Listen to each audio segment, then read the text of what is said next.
Uh, so, so this is the first time I am speaking about something which is very new. Anyway, I'm sure most of you would have heard the word genetics. Very common, means everything we have, any problems in life is always genetics or hereditary. I am getting it from my father or the mother or someone, right? And I think when we say this, we realize that we also shift the responsibility, right? कि हम कुछ नहीं कर सकते उसके बारे में. Like we just can't do anything about it. But what if we can? That's what the science is trying to figure out. But why am I talking about this now? Why is it suddenly such a buzzing word? Because of the vaccine jazz and Okay. Okay. Okay. Okay. Diabetic capital and world, yeah. Okay. Yeah. So, like, there's a lot of neuroscience research now showing that you can actually use your mind to, I don't know what the term is, but like Yes. do something to your genes, Right. turn them on, turn them off. Right. Makes sense. CRISPR. CRISPR engineering, genetic engineering. Yeah. Right. But why do you think it's suddenly so important now? Yes, we can, of course. Yeah. The environment will even change a lot about our Yes. biology, and we can use to change the environment Yeah. to improve our Yes. Yes. So all of you, what you're saying is part of what we are talking about right now, which is genetics. But what I feel personally, this is my personal opinion, that now that life expectancy has increased, nobody, so from 60 to 75, and now we are going to 85. We are also looking at a healthy living, not just existing after 60s and 70s. A lot of us would have seen our, grandparents or even parents like, अरे अब तो 60 हो गया, now it's okay if I get any disease or if I have any deformities or if I am limping while walking or something. That mindset starts setting in once you are 50s or 60s or 65 maybe, that it's okay to have any kind of life which is possible. But we're not looking at quality of life anymore. But I feel that now when the life expectancy is 85, come on, you don't want to limp 25 years. I'm sure we would like to live a healthy living from beyond 75, maybe 70, 75. So that's where science is trying to bring in more healthy living, not just existing even after 60, 65, 70 and 75. It's not that this concept was not there. It was there, but I think it got lost somewhere in between when there were too many wars and all this colonization and all that was happening. But now that again people have understood that we have to have a longer life and a healthy life, we need to get back to the basics. And the basics is genetics. And why the word epigenetics is basically how, as you all mentioned, environment, neurological things and CRISPR and everything is helping to bring back that how we can master genetics. So that's what it is.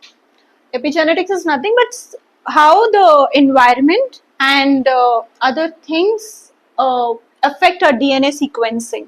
So we'll just deep dive a little bit more into that, how this works. So DNA, genetic is nothing but just expression of your blueprints.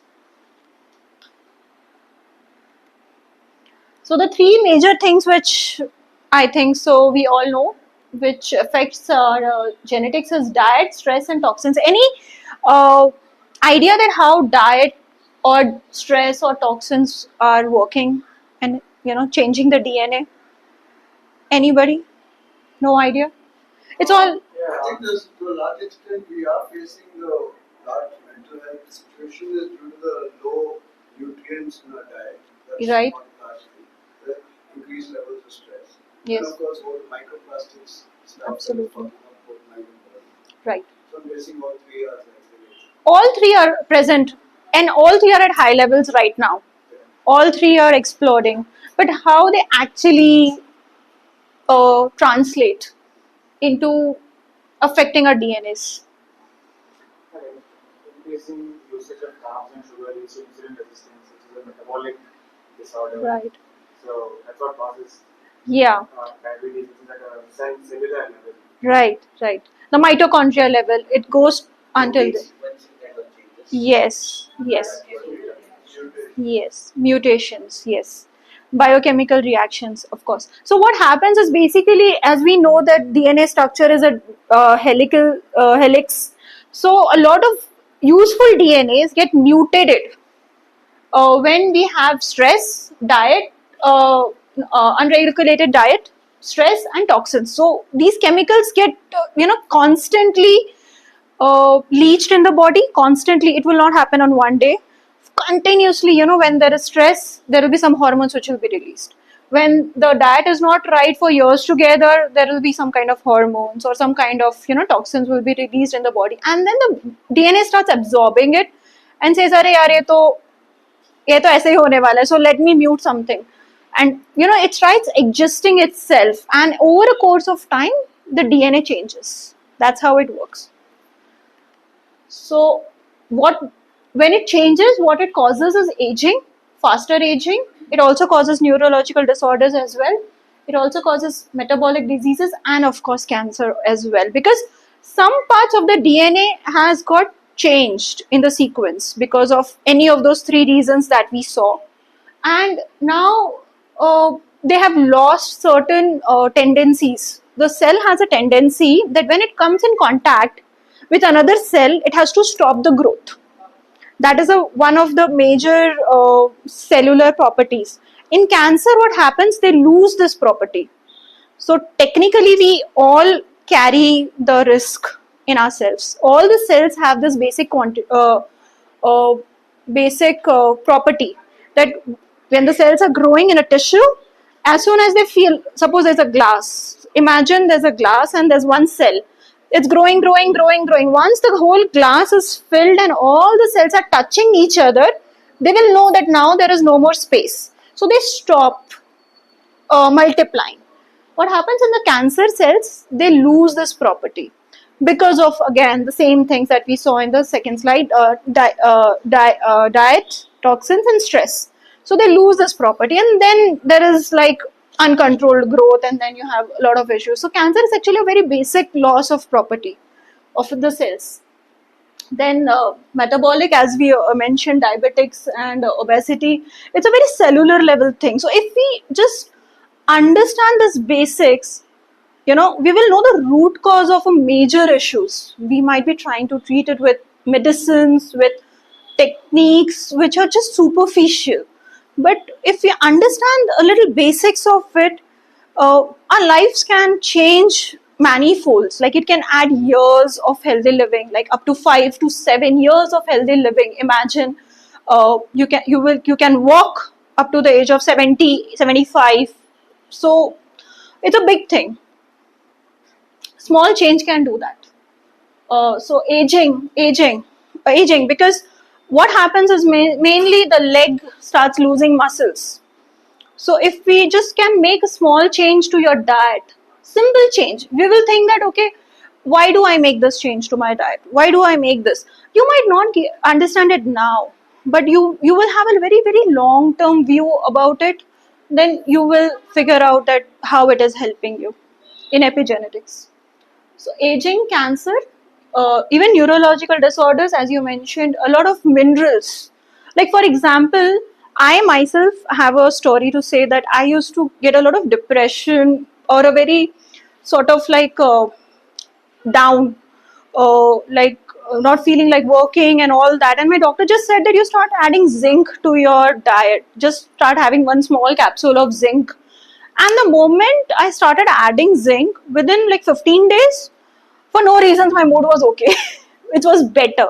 That's how easy it is sometimes, It can save your relationships as well, guys. It does. You might be cranky for no reasons. You might not be knowing it, and you are trying to, figure out, why am I cranky? And you are you're trying to fix it superficially, but food can do that for you sometimes. So that's neurological disorders as well. Moving forward to, yes, so even autoimmune disease are also a part of this. Cardiovascular diseases again. Neurological we have already discussed. Cancer also we have discussed. So see here it's mentioned how it silences. So when we have toxins contain, when we have stress, what actually happens is, I'm just giving you a very layman's explanation, not getting into the technical words. What happens is some kind of neurotransmitters are, so the body senses that there is stress in this room, for example, like a board meeting maybe. Okay, let's take a very relatable example. Suppose if we have a board meeting and I'm very stressed about it. So the body conceives it as a danger, and it senses it and it sends it to the brain. Now the brain sends back some neurotransmitters from the spine, and now my whole body knows that I'm in danger. Okay, now this does not happen once. Now this is happening many times in the day, right? Multiple times in the day this is happening. The body is giving back, the brain is giving back, and there's a lot of neurotransmission happening of toxins, because these are all stress related hormones that we're talking about right now. We're not talking about relaxing hormones. Okay, we're talking about stress related neurotransmitters. Now what happens, I'll tell you the difference here between the stress related neurotransmitters and relaxing transmitters, what they do to you. Okay, whenever there is a stress related transmitters released, it constricts your body. Yes, it constricts every part of your body, because it is supposed to constrict your blood pressure. It's supposed to increase the blood pressure, so it's going to constrict your every nerve, every blood vessel. While if it's a relaxation transmitter, it's going to relax, because it's supposed to drop your blood pressure. I mean, just getting this basics can help you understand the BP issues. Now, if you're doing 100 times, the constricting part, if you can just do it 3 times of something which is relaxing and relaxing it, I think you are sorted. So the ratio of relaxation to constriction Yes. doesn't have to be 50-50. No, It can be 80-20. absolutely, but it has to start. People just have to understand this. People, exactly. It does not have to be exact ratio. That's the beauty. That's the beauty. It does not have to be in the exact ratio. So every time there's a neurotransmission of stress toxins, make it a choice, I would say, and see the difference. And I would love to hear your, feedbacks, maybe 15 days, 20 days, anything that you choose to. That if suppose we all work for 8 hours, so in 8 hours after your workout, like 1 hour or 1.5 hour, if you can do something which is relaxing you, it could be anything. It could be music, it could be talking to your friends, or it could be just reading, anything. But something which doesn't stresses you at all. At all. So that would have a profound effect on that 8 hours of neurotoxins that you have delivered to your body. I think you're able to relate to what I'm trying to convey, right? So that is how the cardiovascular thing can happen, because the heart, it's pumping. So if you're constructing all the time, there's a lot of load that you're giving to your heart. I'm talking to a lot of men over here, particularly, because it's that basic. It's just that basic. And the moment you just release it a little bit, you do something which makes it easy for your blood to flow, you're sorted with your cardiovascular diseases, quite an extent. So when you say these epigenetic factors, do we have a list of these factors so we can? Yeah. There are many. There are many small things that you can keep including in your everyday life. There are. Are they like listed? So like I can checklist them and say, okay, these are the ones that So Scientists will add some more. अच्छा डालते रहेंगे क्या? नहीं वो हाँ so basic I can give you major 5. Yeah, please. I can discuss those major 4 5 at the end. For sure I can try that. So can we have discussed all of them here, and how, yeah, so there's the list for you. So these are the major things which can help us. Okay, and I can elaborate a little bit on how they can help. I will just give you a little touch points and then we can discuss later on if you want to. Now, how exercise helps you. Whenever you are exercising, at least 40 minutes of exercise gives you dopamine, even if something is as simple as walking. So again, it helps the blood circulation, it relaxes you, and dopamine again brings all that, opens up all those systems which are blocked for us. So again, I mean, 40 minutes, if you're doing 8 hours or 10 hours of stress, 40 minutes is nothing. I mean, come on, we can do that much for ourselves. Diet, again, supplements and antioxidants opens up all the mutations, the mutations which has been caused in your DNA because of the toxins. It can reactivate it, reverse it. We have it, but it's not hardwired. We can still keep having the good food and then it can reactivate it. We can do that. Stress levels, as I spoke, you have to have some kind of relaxation technique. It could be anything. It could be as simple as just talking to someone for 15 minutes a day. That's fine. And sleep is definitely the master. 7 to 8 hours of sleep is the master key to any of this because it rejuvenates your whole system top to bottom. So if you're sleeping well, I think so a lot of things are taken care of. So these are the main 4 things which you can include. These are the main things which can reverse your epigenetics disorders by 80 to 90%, and it's documented. It's a major thing. 80 to 90% is a big number. So even the pollution adds to it, by the way. So now there are a lot of cases where people are non-smokers, but still they show a lot of symptoms of that smokers have. So the only explanation is obviously the pollution, the increasing pollution in the cities, which is equally. So it's better to just smoke. I know, or especially if you migrate from Delhi, it doesn't matter. Your lungs have become filters. So yeah, and climate change, everything is adding to it. So we can have plants in the environment. That's one major thing that we can also have. यार कुछ नहीं करना पड़ता है उसके लिए तो. मतलब you can have plants in your washrooms. It's great to have plants in your washrooms. It's great to have plants indoors. Putting plants indoors absorbs about 70 to 80% of toxins from your house environment. You have to do nothing. It's that simple. Just start having plants in your house. Snake plants, lilies, very simple plants that don't even need water, very basic sunlight is required. These are simple things that add to your longevity in industry. I do filter Bangalore water supply. My hair keeps falling. Softeners, water softeners. आता है आजकल. You can just attach it to the tap. No. There's a separate There is a connection which needs to happen. Yeah. Tap.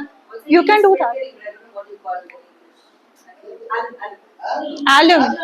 Drops the sediment, but it doesn't change the chemical composition of it. I'm not sure about sedimentation. Yes, but I'm not sure about the chemical component part. Yes. Discovery water.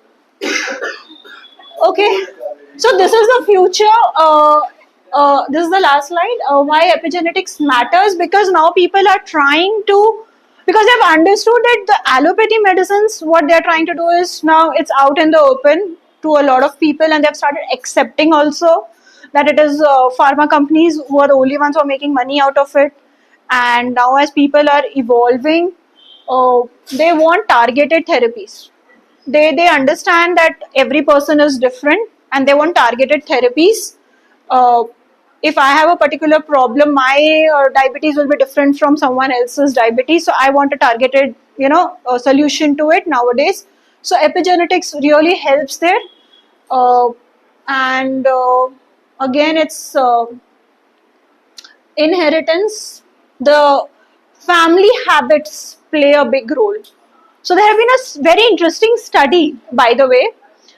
which I'm planning to touch upon. So there was this child who was brought in a fostered family. Okay, now he does not share the same genetics, right? He does not share the same genetics as that family. Interestingly, after some years, when he was an adult, when they did the genetic analysis and sequencing for him, they found out that he has and he's carrying the same set of dangers and biomarkers as the family. I don't know if you guys have seen this. I've seen on Instagram meme like best friends share the same genetics. Like, same Okay. I don't know. I don't know what you will say about husband and wife then.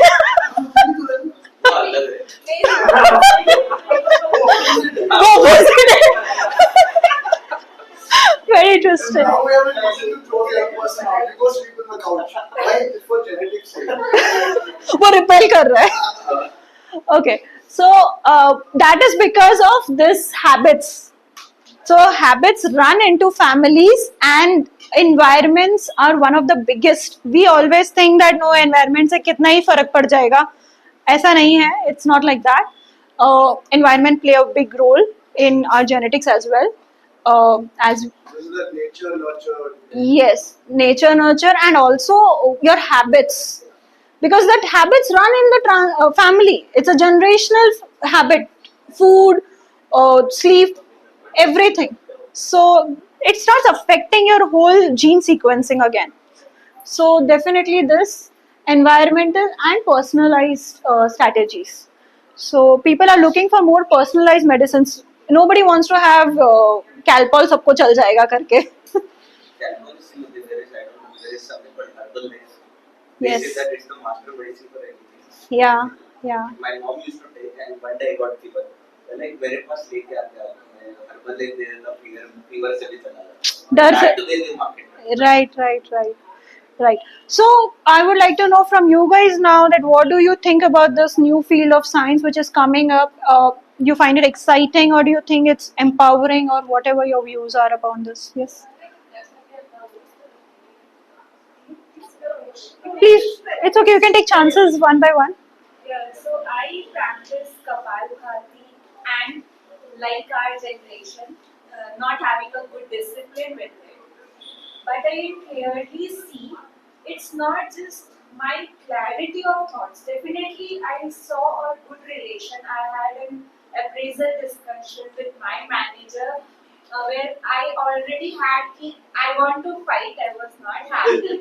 I was so anxious. How do I go about it? How do I put it in a little better way? And I did my Kapalbhati after a break.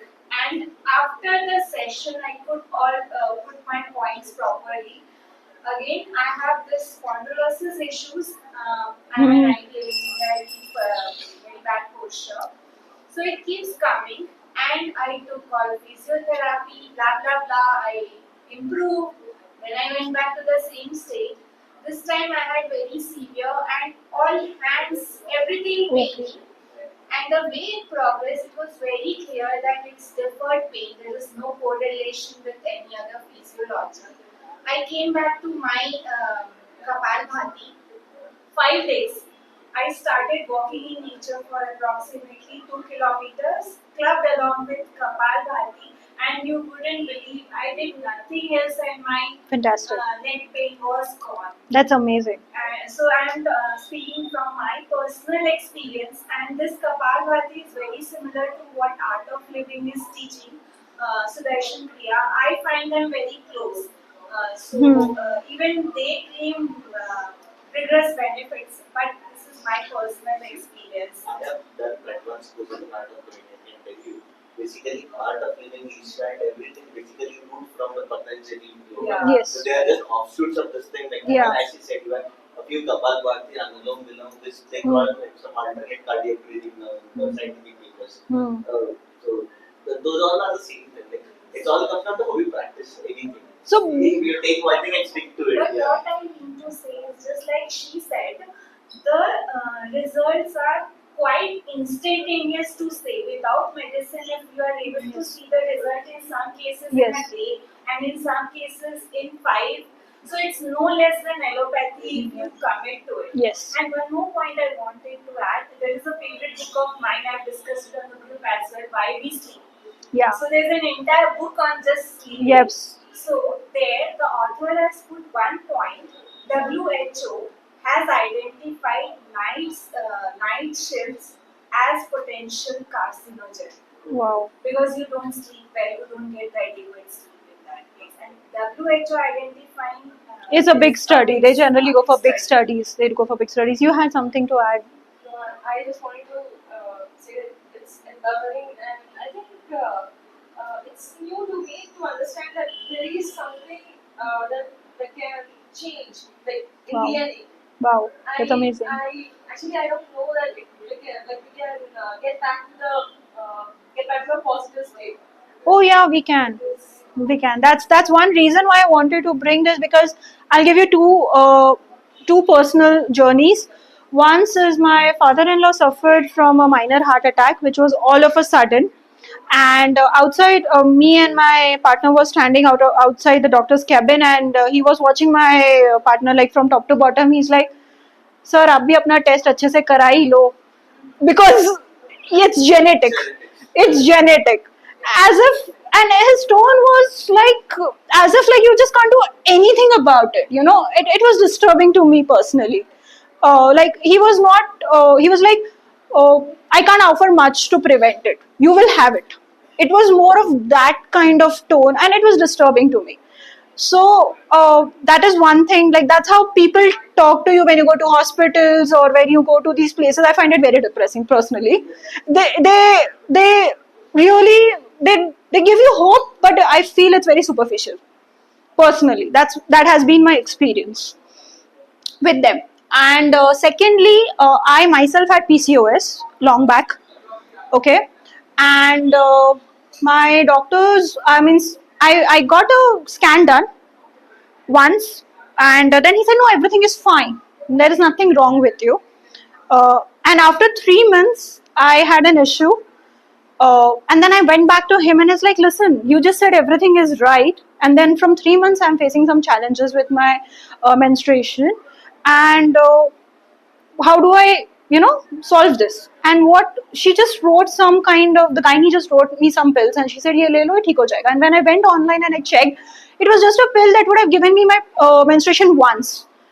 But she did not explain me anything, that why it happened in the first place, what is the root cause of it, and how do I do not land up again in this. Okay, I did my own research, and as she mentioned, very relatable to your experience, I did not do anything.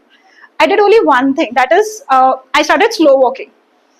It was something that simple in the morning. I started slow walking for 30 minutes consciously. Whenever I used to walk fast, whenever, it happens, when you're thinking too fast, you will start walking fast.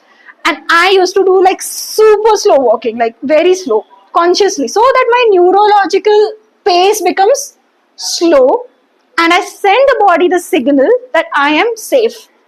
I need to slow down. I am calming. I just did that for about 20 days. Guys, I'll tell you, I got my periods. I got my periods without doing anything in 20 days. It took 20 days of discipline, patience, and belief that will be fine. And since then, I have not got a single day an issue with that.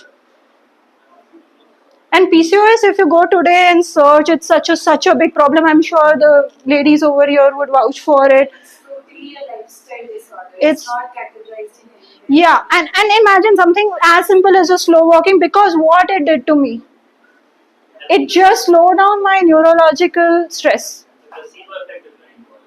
You will believe it will work, so that thing is not work. The placebo effect is extremely powerful.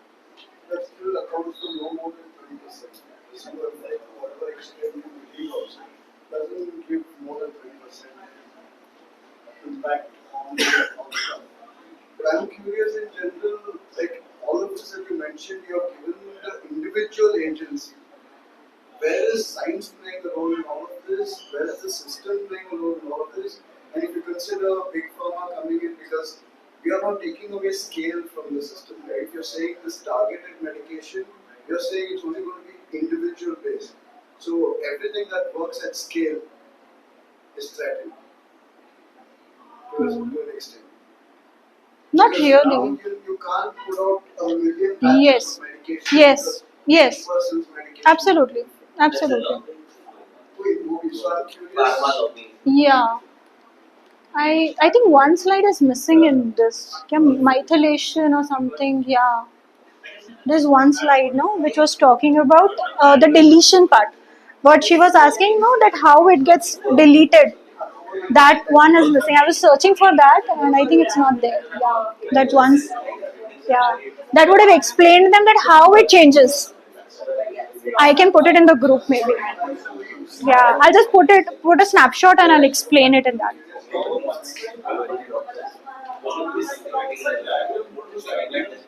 It just shows that it's not clear here, but it just shows that when the baby is born, like all the factors working on them, and if they get the right environment, how they can overcome all that with the right thing. That's all. A lot of these skills